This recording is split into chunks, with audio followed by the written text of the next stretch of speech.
Lo dijo en la primera hora. Ecuador, otra vez a las urnas.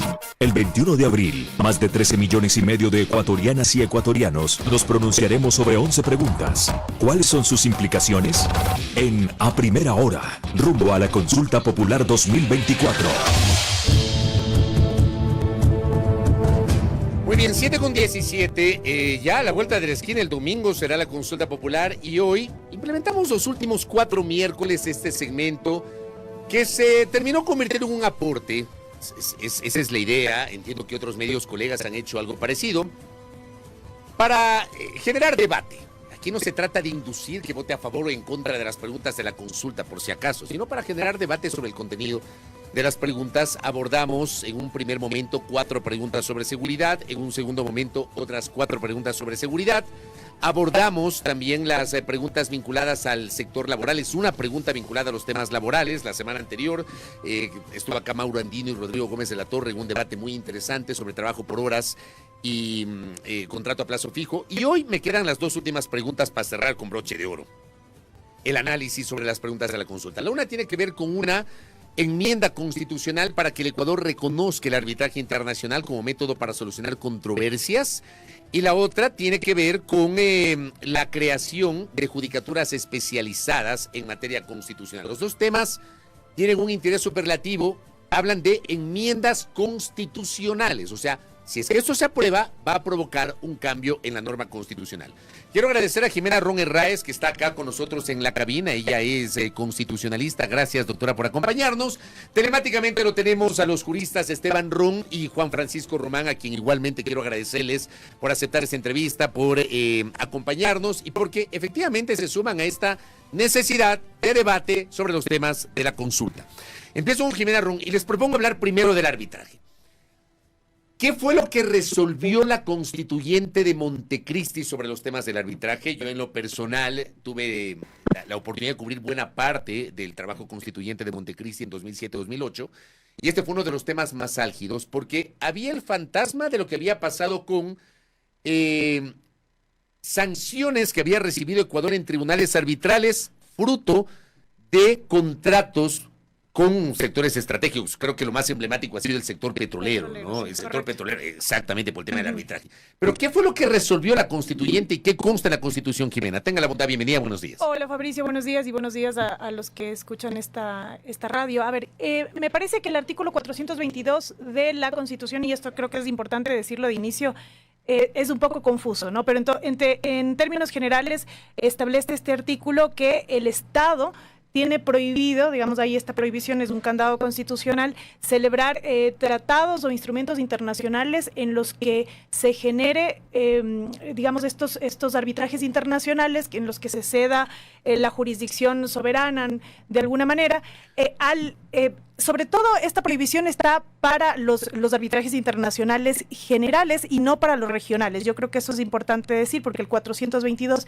sí admite el arbitraje internacional dentro de América Regional, Latina. se hablaba, Ajá. me acuerdo que en Montecristi hablaban de generar a partir de esta disposición en el artículo 422 un mecanismo sur-sur, un mecanismo del sur. Así es. Y también había Para no depender del CIADI o del UNCITRAL de Naciones Unidas o de algún otro tipo de mecanismo. Sin duda un proyecto político también, respondía a todo esto un proyecto político porque esto de ceder soberanía con los arbitrajes internacionales también, digamos, deriva de cederlo a Latinoamérica, ¿no? A centros latinoamericanos. Pero de alguna manera esa es la única puerta que se dejó abierta, la única ventana que se dejó abierta y lo que tiene que ver con deuda externa. El resto quedó prohibido, pero ahí, digamos, la ambigüedad que tiene la norma es que lo que se prohíbe es los arbitrajes internacionales relacionados con relaciones contractuales y comerciales. Entonces, la duda que siempre ha habido y de hecho que todavía hay es si eso también involucra a los temas de inversiones. Entonces, esto de aquí, de alguna manera, este artículo fue evolucionando en determinar que involucra también al tema de inversiones, de ahí que se declararon inconstitucionales algunos tratados bilaterales de inversión, pero esa fue, digamos, de alguna manera una duda que todavía existe y que esta consulta popular intenta aclararla incluso porque ya establece el tema de inversión, temas contractuales y temas comerciales. Voy con Esteban Ron, justamente en el mismo marco, el 422 que dice, no se podrá celebrar tratados o instrumentos internacionales internacionales en los que el Ecuador ceda jurisdicción soberana a instancias de arbitraje internacional en controversias contractuales o de índole comercial entre el Estado y personas naturales y personas jurídicas, exceptuando tratados e instrumentos internacionales que establezcan la solución de controversias entre Estados y ciudadanos en Latinoamérica. Acá se plantea que Ecuador reconozca el arbitraje internacional abierto como método para solucionar controversias en materia de inversión contractuales o comerciales. Doctor Esteban Ron. Buenos días, Fabricio, Juan Francisco, Jimena. Un gusto estar con ustedes y a quienes nos ven y nos escuchan. Sí, definitivamente creo que no hay mucho más que agregar después de las palabras de Jimena. ¿Qué es lo que se está buscando con esta pregunta? Es que se abra de manera general el tema del arbitraje. En tres materias específicas: inversión, contractual y comercial. Ahí hay una disonancia, ¿no? El tema contractual a veces no siempre se lleva a cabo dentro del arbitraje internacional y es preferible manejarlo un poco dentro de los tribunales propios del país. Van a haber muchas críticas alrededor de esta situación porque lo que sucede es que no es una variable directa la inversión internacional directa, la IED, hacia el tema de los arbitrajes. ¿Qué es lo que te garantiza el arbitraje internacional? En este caso, Fabricio, tal vez un mecanismo alternativo de solución de conflictos fuera de las jurisdicciones, en este caso del país receptor, el Ecuador. Pero ojo, que con la evolución de los centros de arbitraje internacional, se han ido especializando cada vez más estos procesos de arbitraje internacional. Y ojo con un tema, ¿no? El tema del arbitraje inclusive no puede ser al arbitrio y selección, en este caso, de los inversionistas internacionales, porque recordemos que hay determinadas cláusulas que hacen que no exista subsidiariedad entre los mecanismos de formulación de resolución de controversias. Ahora bien, el tema de la soberanía ecuatoriana, yo creo que, o la pérdida de soberanía, creo que ya es un debate un poco arcaico, ¿no? Porque es bastante complicado decir que yo estoy renunciando a la soberanía o a la capacidad de resolución de conflictos dentro de mi país cuando existen este tipo de mecanismos y definitivamente hay una confiabilidad en los mismos. Entonces, ese tema de la renuncia a la soberanía creo que es un discurso que se va superando en el tiempo y que cada vez se va especializando en el arbitraje. Hay un tema que es sumamente importante en este caso, ¿no? Hay que saber bien, y eso va a ser de cada uno de los tratados de inversión y de los tratados contractuales y comerciales. Hay que saber seleccionar bien cuáles son los centros de arbitraje internacional a los que se va a acudir, ¿sí? Porque la funcionalidad de estos también muchas veces es disfuncional. Se acude a CIADI, se acude a eso le iba a preguntar. Cuando usted habla de eso, se refiere a que hay centros y centros. O sea, no cualquier centro de arbitraje tiene la misma validez, doctor. No, la validez es la misma. Me refiero al tema de la selección de los centros de acuerdo a la materia que se está tratando, ¿sí? Por ejemplo, un CIPRAL, CIADI y demás tienen especializaciones por cada una de las competencias y para cada una de las materias, ¿sí? En el tema de inversión internacional directa, que es lo que se está buscando con esta pregunta, creo que hay que hacer una buena selección al momento de generar este arbitraje. Y ojo, esto es lo más complicado de explicar, creo que en este tema, es que no significa que se va a renunciar a la jurisdicción ecuatoriana de resolución de conflictos, ¿sí? Porque existen del contrato general de inversión, subcontratos y subespecificaciones, actuaciones e inclusive omisiones por parte de Ecuador y en este caso el inversionista que pueden ser sometidos a una jurisdicción nacional, ¿sí? Porque dentro del ámbito del arbitraje internacional hay una cláusula súper interesante que se pone de manifiesto en los últimos años, Fabricio, que es el tema del abuso del derecho del arbitraje internacional. Cuando, en este caso, los inversionistas esporádicamente o utilizando ciertos engaños prefieren irse al arbitraje internacional a efectos de no cumplir la jurisdicción nacional. Digamos que esa sí es una garantía soberana, que en general los centros de arbitraje internacional van utilizando esta cláusula del abuso del derecho para renunciar del conocimiento de determinados casos y devolverlos a una jurisdicción nacional. Creo que eso es importante señalar. El espectro te genera seguridad y confiabilidad jurídica internacional, Fabricio. Pero esto que usted plantea, y le pregunto a Juan Francisco Román, ¿no termina siendo la razón por la cual nos fuimos al extremo en el debate constituyente de Montecristi, cuando justamente se decidió invocar antecedentes? Creo que el antecedente más inmediato al debate constituyente de Montecristi fue el caso Occidental, por mencionar este caso. Creo que ese es emblemático. Cuando se habló del CIADI, etcétera, no nos fuimos al otro extremo a partir de que había una razón lógica. Doctor Román, bienvenido, buen día. Buenos días con todos. Gracias, Fabricio, por la entrevista. Bueno, si uno se pone a leer justamente el debate que hubo en la constituyente de Montecristi, nos damos cuenta que este artículo, que desde mi punto de vista y tanto debate ha existido respecto a la interpretación del 422, es un artículo altamente ideológico y muy poco técnico, ¿ok? Porque justamente se habla de ceder una jurisdicción que desde mi punto de vista, y creo que hay algunas personas que coinciden conmigo, no existe tal pues cesión de jurisdicción en un tratado bilateral de inversiones o en un convenio internacional, porque estamos en un aspecto internacional, pues. Y en el aspecto internacional, como lo hemos visto ahorita que se puso otra vez de moda gracias a que Ecuador se metió en una embajada, que hay tribunales específicos que tratan la materia de derecho internacional público. Y los tratados internacionales son materia de derecho internacional público.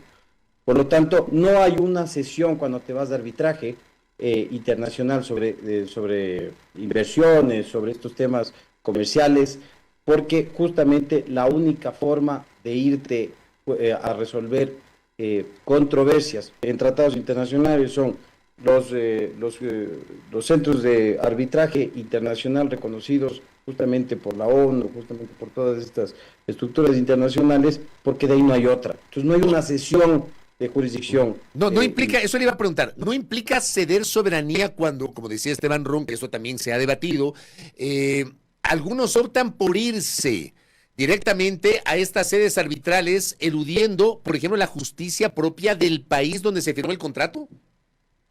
No, porque primero tenemos que entender que la inversión está regulada aquí en Ecuador, desde el COPSI, ¿no? Esa es la que nos regula qué significa inversión, cuál será la directa, cuál será la indirecta, y etcétera. Y la violación al tratado es específicamente sobre estos convenios de inversión que se suscriben entre países y las empresas de estos países.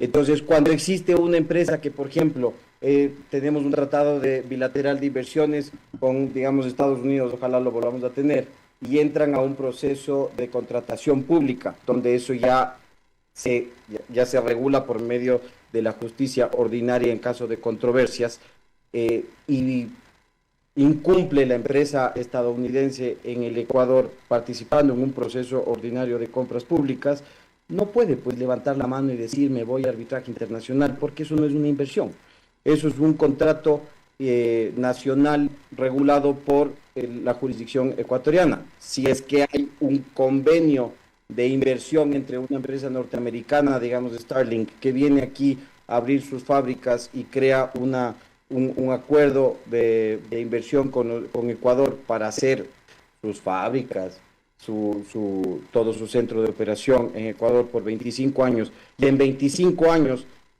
por el trato justo que debería de tener y el trato equitativo que debería de tener estas empresas inversionistas en Ecuador, viene Ecuador y dice todos los inversionistas extranjeros desde ahora en adelante me pagan el 60% de impuesto a la renta, ahí hay un incumplimiento pues del tratado de inversiones, y ahí sí se tiene que ir a arbitraje internacional y decir, mire, el Ecuador está incumpliendo con el tratado internacional. Entonces son dos cosas completas y absolutamente distintas que los centros de arbitraje no califican pues, y dicen esto sí forma parte del tratado y esto no forma parte del tratado, aparte que son, como bien lo dijo el doctor Esteban, justamente ya llevan años, casi 50, 60 años arbitrando y especializándose justamente en estos temas. Y la estructura del 422, lo que nos ha dado es muchísimas dudas respecto a cuáles son los convenios o los tratados que realmente los protegen y están ahí, cuál es la prohibición expresa. Si es que realmente hay una prohibición expresa, pues al arbitraje internacional, porque dice no a los arbitrajes internacionales con excepción de que sí que sean latinoamericanos y que nunca existieron. Pues. Entonces, toda esta confusión que existe dentro del 422, que es una prohibición constitucional, es una obligación de no hacer, y también ya lo hablarán mucho más mis colegas constitucionalistas, las decisiones de la Corte Constitucional antes de la actual, en la que se denunciaron toditos los tratados bilaterales de inversiones, por ejemplo, se declararon inconstitucionales por esta cláusula, hasta el de Suiza, que no tenía un acuerdo de arbitraje, no tenía un acuerdo de resolución de conflictos y simplemente borró del mapa casi todos los tratados bilaterales de inversiones, lo que terminó es dándonos muchísima más inseguridad jurídica y falta de certeza, no solo a la palestra regional, sino a la palestra internacional, ahondado también con lo que ha pasado con la embajada últimamente. Entonces, lo que hace esta pregunta de la consulta, desde mi punto de vista, no es cambiar, sino es corregir y poner claramente si es que existe la posibilidad o si es que no existe la posibilidad. Correcto. Porque también la Corte Constitucional jamás hizo el ejercicio también de hacer una interpretación del tema. Ahora, en el segundo párrafo, lo citó Jimena Ron en su primera intervención. El primer párrafo es clarísimo, dice no se podrá hacer, de la Constitución del 422, que no se podrá celebrar tratados e instrumentos internacionales en los que el Ecuador ceda soberanía. Y en el segundo párrafo, que también lo citó Jimena, que se exceptúan los tratados e instrumentos internacionales que establezcan la solución de controversias entre estados y ciudadanos en Latinoamérica por instancias arbitrarias regionales o por órganos jurisdiccionales de designación de los países signatarios. Yo le pregunto a Jimena Ron, ¿maduró esto? A ver, la Constitución fue aprobada en 2008, estamos en 2024. Hablamos de 16 años atrás. En 16 años maduró esta idea de instancias regionales, arbitrales, etcétera. No, yo creo que el componente político es precisamente, ¿no? La idea que tenía la constituyente y bueno, Lo que dice Juan Francisco. Exacto, este es el componente político tal cual, ¿no?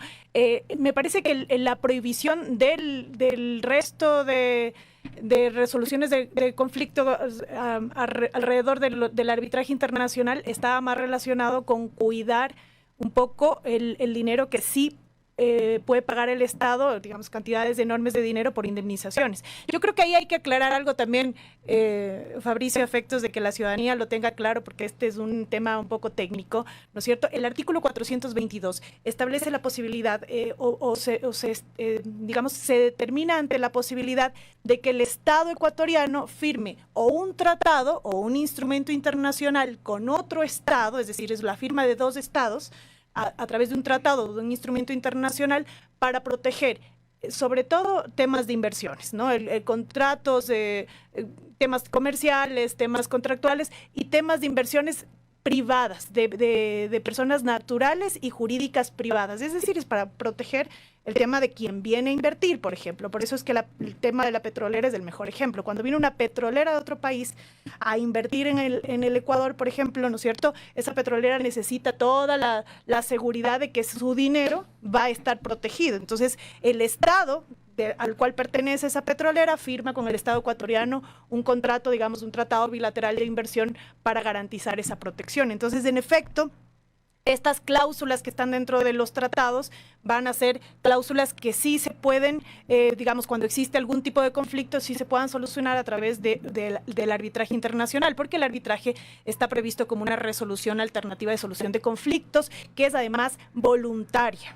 Es decir, yo tengo que aceptar ir a esta resolución de conflictos, no es impositiva. Entonces, es posible. El problema de esto, Fabricio, es cuando existe una inversión, por ejemplo, que genera un daño a nivel local. Y esto quizás no esté considerado dentro del tratado, que es lo que pasa, por ejemplo, con el daño ambiental. Tal vez el caso más emblemático es Chevron. Chevron es el caso más claro, ¿no? Y por eso es que ustedes, además, digamos, de todo lo que sucedió en la constituyente, etcétera, también hoy por hoy hay voces de sobre todo personas que están, digamos, que viven en sectores más cercanos a donde trabajan las petroleras o donde están las petroleras y que están de alguna manera en desacuerdo con esto. ¿Por qué? Porque, claro, estas empresas, algunas de estas empresas podrían generar daño ambiental y este daño ambiental sí debería ser solucionado, conocido y resuelto por la jurisdicción nacional, que fue lo que pasó con la sentencia de Sucumbíos en el caso Chevron. Entonces yo creo que ahí un poco ese es el problema, ¿no? A mí me parece que el tema del arbitraje internacional es algo forzoso, es algo a lo que tenemos que llegar sí o sí, porque tenemos que abrirnos también a lo que sucede en el mapa internacional, pero me parece también claro decir, importante decir que esto no es que es una ecuación perfecta. No es que nosotros modificamos el artículo 422 de la Constitución, permitimos que haya arbitraje internacional en contratos de inversión contractuales y comerciales y al día siguiente la inversión nos cae encima. ¿Por qué? Porque los temas de inversión en el país están más relacionados con seguridad jurídica y por seguridad jurídica uno tiene que ser claro, ¿no? Esto es la institucionalidad fuerte de la función judicial, que no la tenemos. También una seguridad política que claramente no la tenemos. O sea, lo que ha pasado, por ejemplo, el tema de haber inobservado una norma de derecho internacional a través de lo que sucedió con la embajada, también nos resta puntos para que la inversión venga, ¿no? Entonces me parece que hay muchas más cosas que analizar. Que no solamente el arbitraje. Que no solamente el arbitraje. ¿Qué opina Esteban Ron? Mira, de hecho, revisando un poco de literatura muy interesante que han tenido inclusive estudiantes de casas de estudios de acá de Quito, hay un tema súper complejo de asimilar. El arbitraje internacional es legítimo, ¿no es cierto? ¿Y por qué es legítimo? Porque está reconocido, digamos, internacionalmente y es una forma de securitización de las inversiones internacionales de nuestro país. Ya Juan Francisco lo decía, una inversión internacional acarrea una subderivación de contratos, ¿no es cierto? No es que solo es voy a dar dinero, voy a meter dinero directo en el país, no es siempre una inversión internacional directa, sino que son inversiones que te producen otro tipo de actividades y te generan nuevos contratos. ¿Qué es lo que va a dar cuál es la apertura que va a dar a esto? Que se dé esa inversión inicial. Eso es lo que se tiene que cuidar. Sí, el arbitraje en ese sentido es legítimo, pero hay un tema. La variable del riesgo del arbitraje y de la aceptación del arbitraje es del país receptor. Sí, porque ya sabemos que la inestabilidad jurídica que nosotros tenemos en el Ecuador puede generarte variables que no son ponderables ni siquiera dentro de los contratos específicos de inversión. Y más que nada cuando estos contratos de inversión o contratos comerciales tienen subderivación. Eso va a ser lo complicado. Ahora, que esta pregunta tenga un efecto inmediato de inversión no necesariamente es una verdad. Sí, no necesariamente es una verdad. No es que va a minorar el riesgo país de manera inmediata. Esto es un tema de prueba y error. Sí, tendremos que ver la primera inversión internacional, el primer ejercicio contractual o comercial internacional con cláusula de arbitraje internacional para que nos dé este efecto cascada y de rebote. Ahora bien, tú decías una cosa muy importante, Fabricio, y también me uno a las palabras de Jimena. Regionalmente no se ha reconocido pues un centro de arbitraje internacional y también, Juan Francisco, me uno ahí a las palabras.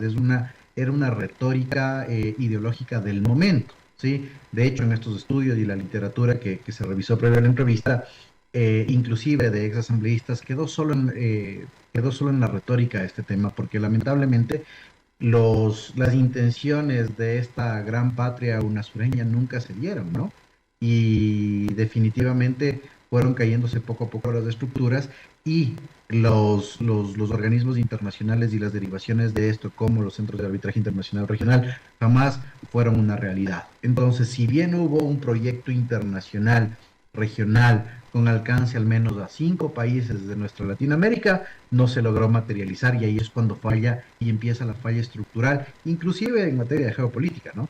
Pero finalmente, y para concluir, es que en este caso el arbitraje es legítimo, el riesgo, eso sí tenemos que tenerlo 100% seguro desde nosotros como país receptor, no hay una variable imponderable que lo derive al inversionista porque el inversionista viene securitizado por un montón de circunstancias y te obliga como Estado ecuatoriano a ser un Estado cumplidor de cláusulas. Y eso va a ser muy complicado, ¿sí? Porque nosotros tenemos que partir de que el Ecuador siempre va a tener que cumplir las cláusulas, cualquier cláusula contractual, comercial o de inversión. Ahora, la última salvedad, Fabricio, Juan Francisco y Jimena. Siempre, y dentro en este caso, de los tratados de inversión directa, hay que cuidar el tema de estas cláusulas abusivas, ¿sí? Estas cláusulas tiburón, que se les dice en el tema internacional, para que el Ecuador no se contraiga y quede doblegado ante cláusulas, como les digo, muy fuertes que pueden hacer que el Ecuador no reaccione. Esas son las cosas que hay que cuidar, ¿no? Y entender que el arbitraje comercial internacional o el arbitraje de inversión internacional te va a abrir las puertas, pero requiere de mucho cuidado y de mucha capacidad estatal, Fabricio. Y ahí, por ejemplo, Juan Francisco Román, Jimena Ron dijo algo con lo que en lo personal estoy completamente de acuerdo. O sea, el país puede establecer ciertos elementos o ciertas herramientas, ahí en medio está el debate del arbitraje, para tratar de ser más atractivo a la inversión extranjera. Y usted, que es un abogado corporativo, conoce efectivamente sobre esta materia. Pero el problema, lo decía Jimena, es que el país no es un país serio a nivel institucional. Tiene problemas con la justicia, tiene problemas políticos, hay debilidad institucional y hay inseguridad jurídica. ¿Cómo le ve usted, Juan Francisco? Claro, es evidente, y lo que dice Jimena, y estoy completamente de acuerdo, es que no es un botón pues automático coger y cambiar el 422 y mañana viene todo el mundo a firmarnos tratados bilaterales de inversión. Lo que permite es entrar un poco más dentro del mercado global al cual hemos estado un poco alejados en los últimos 10, 12 años, ¿no? Y comparto tus palabras, porque cuando uno ve Ecuador y es un atractivo en cierto tipo de mercados específicos acá y quiere invertir, evidentemente no solo ve pues la Constitución, y uno que hace también estos informes de debida diligencia cuando una multinacional quiere entrar a Latinoamérica y tiene que hacer el informe de Ecuador, tiene que levantar la mano y darse cuenta de las preguntas lógicas que un inversionista te hace. Cada cuánto cambias del código del trabajo, cada cuánto cambias del código, los impuestos, y cada cuánto cambias tu constitución. Y nosotros batemos récord en cambiar de un lado al otro como ping pong. Este tipo de reglas lo que te genera no solo una inestabilidad en la proyección económica y financiera con la cual tú vas a recuperar tu inversión en ese país target, sino también es la seguridad y la confianza. La confianza es lo más difícil de encontrar dentro del mundo de los negocios, primero porque se dura mucho en tenerlo y necesitas de muy poco para perderlo. Entonces, Ecuador lo que ha hecho es, en esta inestabilidad, quitarle al mundo y a los inversionistas y también a las personas que van a entrar al Ecuador para hacer negocios, algo que todo negocio debería de tener. Es primero previsibilidad y segundo estabilidad. Y eso es lo que menos ha tenido el Ecuador. Entonces, es evidente que lo que se está intentando hacer es primero quitar los candados constitucionales que tienen para dejar la certeza de qué es lo que va a pasar con las inversiones. Si constitucionalmente tenemos un artículo 422 que no se entiende para dónde va y realmente qué es lo que regula y qué prohíbe, entonces se está cambiando. Pero esto significa que tiene que venir más atrás con una cola de acciones y más que todo mucho tiempo de que esas acciones y esas políticas públicas duren en el tiempo para que la inversión extranjera venga. Y finalmente, solo como comentario, yo creo que también nos debería hacer lógica algo. Si el mismo ecuatoriano no confía en los jueces por los lamentables casos que tenemos ahora, donde jueces sentencian a jueces para que estén presos, mucho menos un extranjero va a venir a Ecuador a poner $1 y decir este dólar va a ser dirimido en un conflicto por un juez nacional, ¿ok? Y eso es bastante complejo cuando estamos hablando ya de proyectos de cientos de miles de millones de dólares, en los cuales lo que más se necesita es, primero, unas reglas estables y claras, tan claras como el agua, que no requieran interpretación alguna, que justamente este es un pequeño pasito en el tema del cambio de 422, y después políticas públicas y política en general estable a largo plazo para generar justamente la estabilidad y la confianza que se requiere para tener inversiones extranjeras. Correcto, voy a cerrar esta primera parte, voy a la pausa rápidamente y tras la misma no se me desconecten a mis invitados, a Juan Francisco Román y a Esteban Ron y acá a Jimena Ron, que no le voy a dejar salir obviamente, porque vamos a la siguiente parte tras la pausa y vamos a hablar de la otra pregunta que nos queda, la de las judicaturas, en materia constitucional, que es un tema que me parece, frente a la coyuntura, ha generado un debate superlativo. Volvemos, esto es Rumbo a la Consulta Popular 2024 por Armónica FM y las plataformas digitales de Primera Plana aquí en Bien 7:49. Y la pregunta que nos falta por analizar en este espacio está en el casillero C. También esta papeleta que es medio rara, ¿no? Yo nunca he visto una consulta popular en donde dividieran las preguntas en casilleros A, B, C, D, E, F, G, H, I, J, K, hasta la K. Entonces tenemos la pregunta de referéndum de reforma parcial, luego la enmienda constitucional, que son 4, y luego las preguntas de consulta. En el casillero C, la pregunta 2, habla del establecimiento de judicaturas especializadas en materia constitucional, tanto en primera y segunda instancia. ¿Por qué de alguna manera, Jimena, Esteban, Juan Francisco, esto genera cierto debate ahora mismo? Por esta forma de masificar los pedidos de recursos constitucionales en la justicia ordinaria, acciones de protección, medidas cautelares, habeas corpus, etcétera. Y ahí tenemos 3 casos emblemáticos que están siendo manejados por la Administración de Justicia y la Fiscalía: metástasis, purga y plaga. Inverosímil esto de que jueces, lo decía Juan Francisco Román, están siendo enjuiciados por otros jueces. Pero es un poco lo que pasa con este tema. Debemos tener judicaturas especializadas, Jimena Rum, para que, por ejemplo, un juez o una jueza de la niñez y de la adolescencia no conozca una acción de protección, o un juez de tránsito, o un juez de trabajo, porque automáticamente esto se hace mediante sorteo, entiendo hoy, y se convierten automáticamente estos jueces de otras materias en jueces constitucionales. ¿Debería haber jueces constitucionales exclusivos para estos temas, Jimena Rum? El origen del problema de esta pregunta, me parece, y además del debate que ha generado al interior de la sociedad, es que se han desnaturalizado las garantías jurisdiccionales, se han mal presentado, se han mal juzgado, etcétera. Y esto es un tema que en los casos de corrupción de los que hemos sido testigos da cuenta de que en muchos de estos casos la razón no es una razón de desconocimiento, sino es una razón de falta de ética de parte de los jueces. Esto, Fabricio, desde mi perspectiva no se soluciona con jueces constitucionales. O sea, ¿qué te garantiza que tener jueces especializados en materia constitucional va a hacer que estos jueces estén mucho más apegados a la ética? El tema de la especialidad del conocimiento no tiene nada que ver con el tema de la ética profesional, primero. Entonces, me parece que si el objetivo es solucionar ese problema, los jueces especializados no lo van a lograr.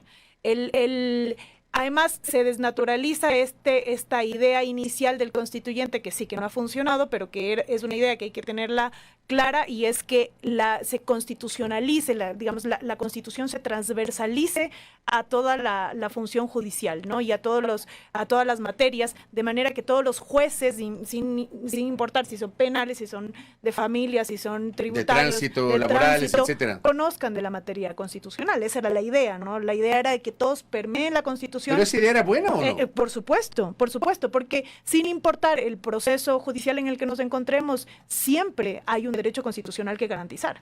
Entonces, la idea era esta, digamos, vinculación directa con la Constitución, y por eso es que se estableció el tema de los jueces constitucionales. Ahora, claro, no ha funcionado porque además del tema, y en esto también creo que es necesario ser enfática, además del tema de la falta de ética, también hay un tema de desconocimiento y de carga laboral, sobre todo. Yo creo que esa es la esencia del tema, ¿no? Hay una carga laboral a los jueces de instancia, sobre todo, que tienen que resolver sus procesos que corresponden a su materia, y además tienen que resolver los procesos constitucionales de estos con prioridad. Esa carga laboral, quizás ese juzgamiento en rapidez, hace que en algunos casos se juzgue mal. Yo creo que lo de los jueces especializados podría estar solucionando realmente el tema de la carga laboral. Ahora, ya aterrizándolo, Fabricio, generar, digamos, jueces en cada cantón también va a ser un problema.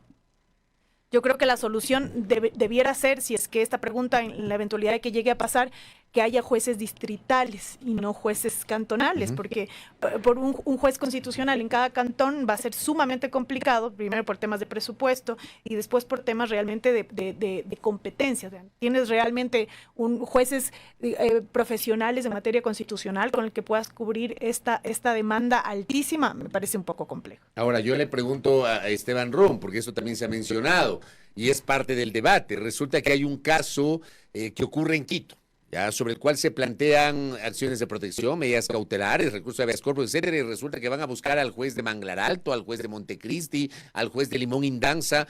¿Eso es correcto o no, Esteban? Mira, Fabricio, solo te digo una cosa a manera de coloquio. Es la primera vez que las consultas populares tienen una designación de letras en lugar de números. Sí, sí. Y les decía yo el ejercicio a mis estudiantes del día de ayer en la Universidad SEC. Es más político esto, no puede ser, ojo, ¿no? Porque tú dices del 1 al 10 o del 1 al 11 al derecho y al revés. Ahora di A, B, C, D, F, G hasta la H y dilo a la inversa para que logres hacer esta racionalidad asociativa entre temas y preguntas. Es bien complicado, ¿no? Entonces, esa es mi única especulación alrededor de eso, pero me parece un tema súper interesante. Ahora, volviendo al tema de las judicaturas especializadas constitucionales. Mira, no me puedo desalejar del concepto de Jimena bajo ninguna circunstancia, ¿sí? De hecho, la especialización del Estado Constitucional de Derechos hace eso, ¿no? Lo que se busca es una especialización de la justicia sobre la base de preceptos y principios constitucionales donde todo juez pueda resolver en materia constitucional. ¿Cuáles son los justificativos fácticos que tuvo esta pregunta, Fabricio? En primer lugar, falta de formación, falta de experiencia y el abuso de las garantías jurisdiccionales. Este abuso de garantías jurisdiccionales hizo que cada una de ellas, especialmente exceptuando la acción extraordinaria de protección y la acción por incumplimiento, porque estas las conoce directamente la Corte Constitucional, empezaron a fluir a lo largo del Ecuador y no existieron las restricciones legales correspondientes para controlar la jurisdicción territorial de las mismas. ¿Por qué? Porque la Ley Orgánica de Garantías Jurisdiccionales, Fabricio, nunca se ha modificado hasta la fecha. Se dejó dentro de la propuesta y estructura de bloque de constitucionalidad, inclusive desde la perspectiva estatal, que la Corte Constitucional empiece a modular las garantías jurisdiccionales, especialmente la acción de protección. De hecho, en la actualidad tenemos algunas sentencias modulatorias que han fijado reglas para la presentación de las garantías jurisdiccionales. Por ejemplo, la acción de protección en este momento ya está, Fabricio, modulada y está especializada en que se tiene que presentar en los lugares donde los efectos jurídicos van a materializarse, ¿sí? Pero eso todavía nosotros no lo vemos a nivel legal. Y esta dispersión de jurisprudencia que es propio de la actividad de una Corte Constitucional está mermando muchísimo en cuanto a la actividad técnica del ejercicio de los derechos, porque antes, y Jimena que está en el ejercicio profesional, no me va a dejar mentir, cuando tú tienes que presentar una acción jurisdiccional, antes tienes que hacer una inteligencia jurisprudencial, al menos 48 horas para saber dónde está la línea, ¿no? Ahora bien, ¿qué es lo que se pretende con esta pregunta? Yo creo que no es una solución estructural, pero es una solución necesaria y coyuntural, justamente para buscar la especialización de jueces constitucionales y que haya un tema de descongestión de las garantías jurisdiccionales. De hecho, el Consejo de la Judicatura presentó datos hasta el 2023 sobre las tasas de pendencia, no es dependencia, sino de pendencia, para evacuar causas no penales, y desde el año 2018 en adelante, las causas de pendencia empiezan a subir y justamente por el abuso de estas garantías. Finalmente, la reforma te establece dos temas que se van a crear, o al menos lo que se pretende reformar constitucionalmente, es que se van a crear dos instancias. Bueno, en este caso, casi todas las garantías jurisdiccionales tienen dos instancias. Se exceptúa el habeas corpus, porque el habeas corpus es un proceso absolutamente diferente y distante de las demás garantías, pero hay un tema. Hay una restricción ya de competencias en esta reforma, ¿no? Que dice que donde se origine el acto o omisión que causa la activación de una garantía jurisdiccional es el lugar donde se fija la competencia territorial. Los defectos, en su defecto donde se produzcan los defectos. Esto es un avance importante coyuntural al mediano plazo, pero la idea en su momento es volver a lo que decía Jimé, es decir, que tenemos jueces tan especializados que pueden resolverte cualquier tipo de garantía jurisdiccional y esa fue la idea, ¿no? En esa transversalización del derecho constitucional, pero hasta ahí sería, estimado Fabricio. ¿Qué opina Juan Francisco Román sobre establecer estas judicaturas especializadas? ¿Se necesita o se tiene que propender a que los jueces tengan este conocimiento más amplio, incluso en materia constitucional? A ver, nosotros tenemos que aprender de la lógica y la experiencia respecto a estos productos constitucionales y qué es lo que ha pasado en la práctica propia del derecho, ¿no?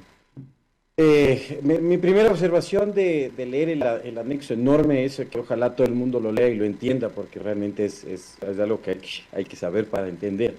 Primero lo que dice es que hay una amenaza penal, ¿no? Hay una amenaza penal y administrativa en contra de los jueces, donde dice, verás, si usted coge y se declara competente y resuelve sobre una garantía en la cual usted no es competente, entonces usted va a tener consecuencias penales y administrativas. Punto uno, eso va a ser, perdón la palabra coloquial, la papa caliente de cualquier juez que coja y tenga que ahí sí revisar estrictamente cuáles son las reglas de competencia, justamente con lo que decía Esteban ahorita, sobre dónde ha causado los efectos, el daño o realmente dónde se lo produjo.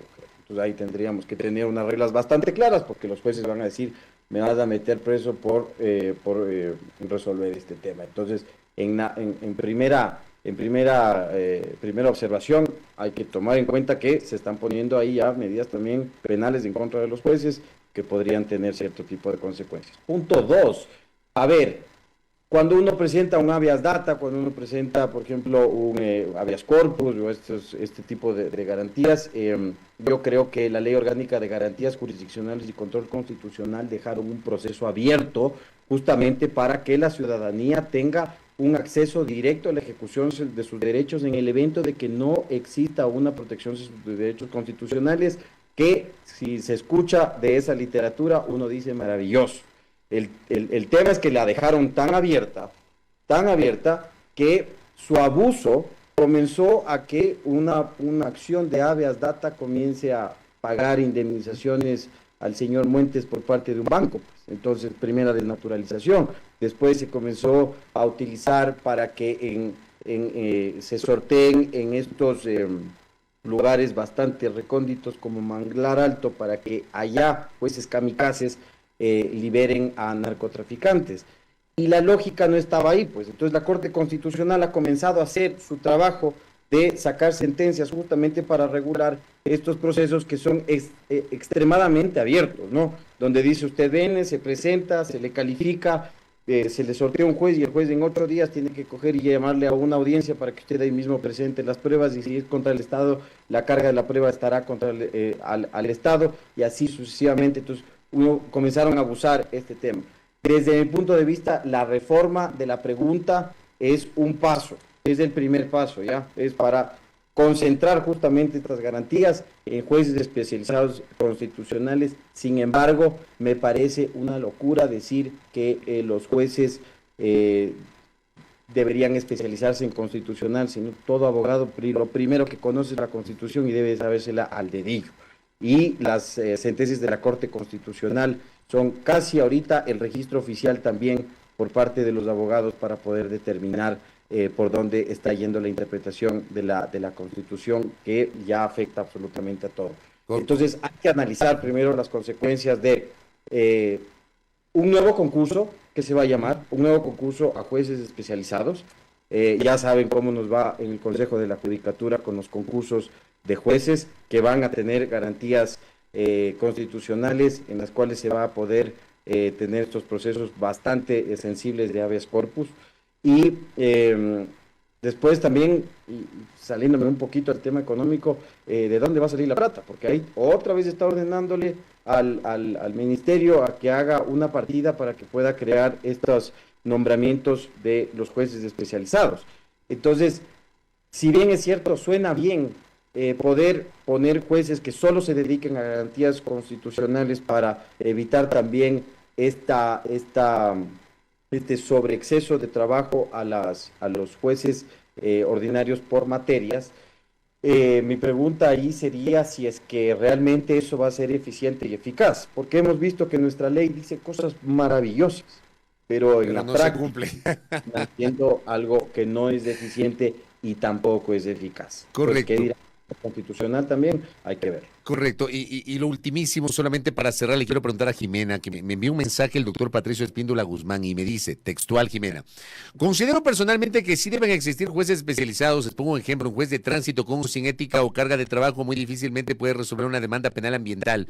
No digo que haya incapacidad por sus características, espero dentro del análisis se me explique. ¿Qué le explica usted al oyente, estimada doctora? Es que lo propio va a pasar cuando tengas jueces constitucionales, porque, a ver, yo tengo una especialidad, una maestría en Derecho Constitucional, tengo experiencia en Derecho Constitucional, durante más de 10 años, pero si me ponen a mí a resolver un tema penal ambiental, quizás no lo pueda resolver. Entonces, me parece que el tema es más bien la conexión con la protección del derecho constitucional, que en teoría esto debería de ocurrir por parte de todos los jueces sin importar la materia. Claro, evidentemente esto de aquí no se generó como debía y por eso es que tenemos estos fallos, algunos de estos fallos, insisto, los que no corresponden a temas de falta de ética, que tienen relación con el desconocimiento, un poco lo que decía Juan Francisco, el desconocimiento también de los fallos de la Corte Constitucional. Entonces, quizás sea algo que pueda solucionar el tema del desconocimiento, pero nuevamente no va a solucionarse el problema inicial,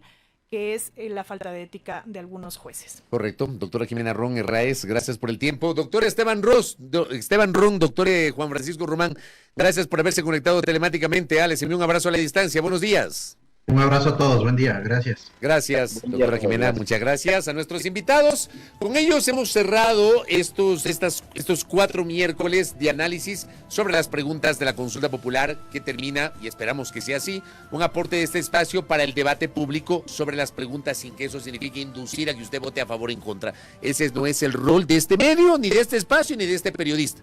Usted vote como quiera, pero vote informado, con conciencia y a partir del debate. Pausa, volvemos. Primera plana. Todas las noticias, todas las voces.